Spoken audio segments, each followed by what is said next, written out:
So, this is a pretty big deal, I think.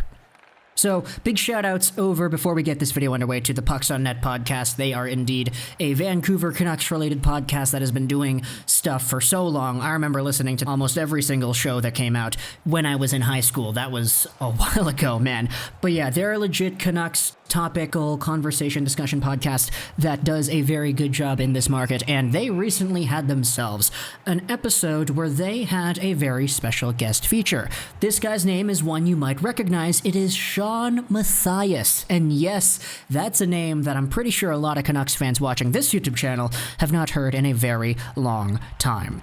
But today we're talking about the Shawn Matthias interview on the Pucks on Net podcast, because there was one little clip that they posted of that interview on Twitter that really has started to blow up amongst the Vancouver Canucks fan base and is a very big indicament of what exactly could be defined as a problem here in this market with the management and with the way the Vancouver Canucks manage their team. Now, I will say right off the bat, Shawn Matthias is not the issue here. It's not the fact that it's Shawn Matthias per se that is in itself the problem. The fact is, Shawn Matthias has come out with a story that indicates a bigger picture as to what exactly this Vancouver Canucks management usually displays in terms of its behavior when negotiating contracts that could be seen as just absolutely deadly when it comes to managing a hockey team. Not the fact that it was Shawn Matthias per se, but the fact that this story even happened the way it did.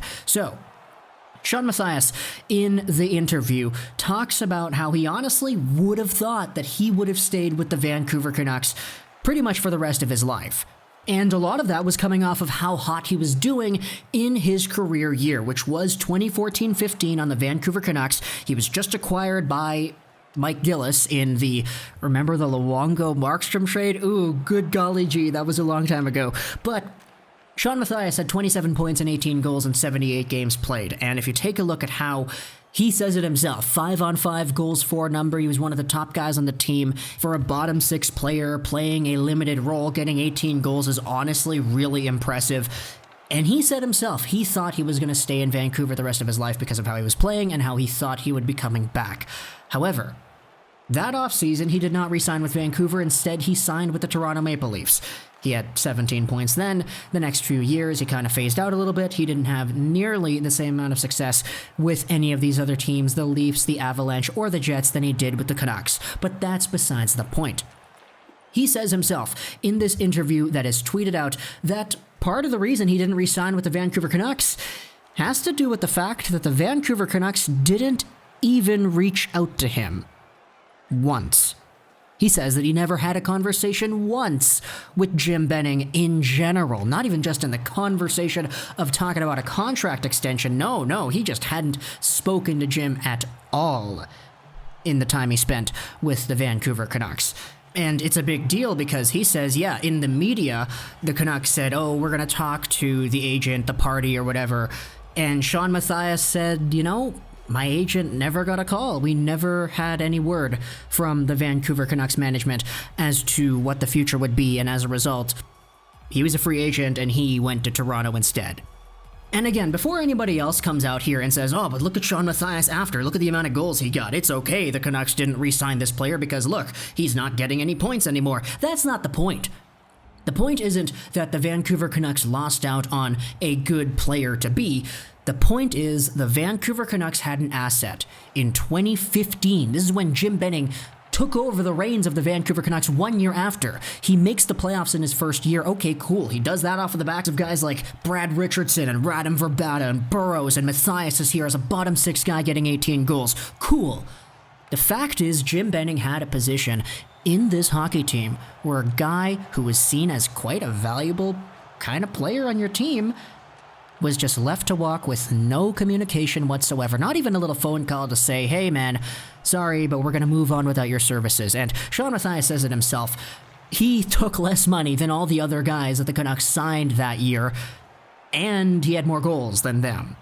You know, it's different when you're taking a look with hindsight because now you can see, oh, Matthias had this amount of goals afterwards. It seems like it would have been okay for the Canucks to let this guy go. But the problem here is that the Vancouver Canucks were even in that position in the first place.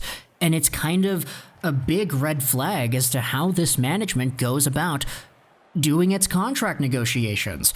We saw the entire time this past summer similar trends. We saw Tanev and Stecher and Leivo and Toffoli not getting that communication from the organization.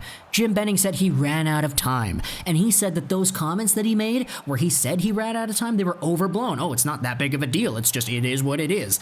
And when it comes to the way that these players handle these negotiations, they've come out with similar stories every time. We had no word from the GM. Now Shawn Matthias from 5 years ago is saying that this behavior is not new. 5 years ago, Shawn Matthias was an 18-goal guy. And sure, he might not have been that good afterwards in that same level of success, but what if he was? What if Shawn Matthias back 5 years ago, 6 years ago now, my goodness, at 27 years old, maintained a similar status of 15 plus goals in the bottom six in a penalty killing, shutdown role the rest of his career? What if that actually happened? What would have been the response from Jim Benning? The problem is we haven't had this kind of thing happen before, where players that the Vancouver Canucks let walk end up becoming super big success stories later on, until this year. This year, with the Tyler Toffoli signing, with Montreal coming out here and torching Vancouver every single night, that is the first time, pretty much, that we have had Jim Benning facing accountability for the actions or the inactions that he has had during the offseason. And it's more than just letting a guy walk. It's not telling that guy, hey, we're gonna go on without your services, or hey, this is the plan for us right here. It's going to the media and saying, oh, we're gonna talk to the Matthias camp, and never actually following through. It's going to the media and saying, oh, we just ran out of time to re-sign Toffoli. You had months to go out there and clear out the cap space. You had Toffoli in February. He became a free agent in October, and he waited a few days before signing with Montreal. What do you mean you didn't have enough time? Brian Burke, I think it was said in his book somewhere, but he mentioned that he would have conversations with his players all the time. Just little check-ins, you know? Little how you do's, little status updates, just having conversations with your guys because you're the manager of this team. You want to be familiar with the people that are putting the on-ice product out there for you. But for Jim Benning to not have a single conversation with Shawn Matthias, he says kind of colloquially, I don't think I've ever had a conversation with the guy at all. Like, that's a big deal. That's a really big deal in my opinion. And I think that's a huge problem as to how this team is managed. And the fact that it's been up here like this, assumably speaking, for 5 years now, because we've had other free agents have similar problems. Remember Radim Verbata and Dan Hamhuis, the way those contracts left the organization? The Canucks were a bad team in 2015-16. The Vancouver Canucks had Verbata and Hamhuis as expiring UFAs. The Canucks at the trade deadline were in a spot where a lot of fans were saying, okay, you either re-sign these players and bring them back next year, or you trade them away for draft picks. Under no circumstances can you let these guys walk. And guess what? They let him walk.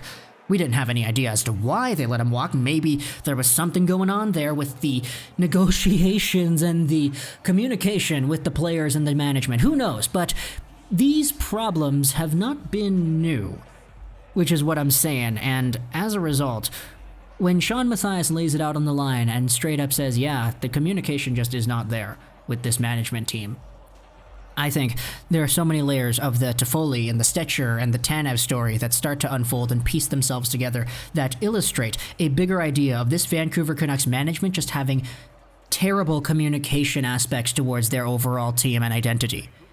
And that's big. That's really big, which is why I'm making such a big deal out of this. This is why I've made a 9-minute video already talking about this. So you know what? It is what it is. I'll end off with that because it's ironic, isn't it?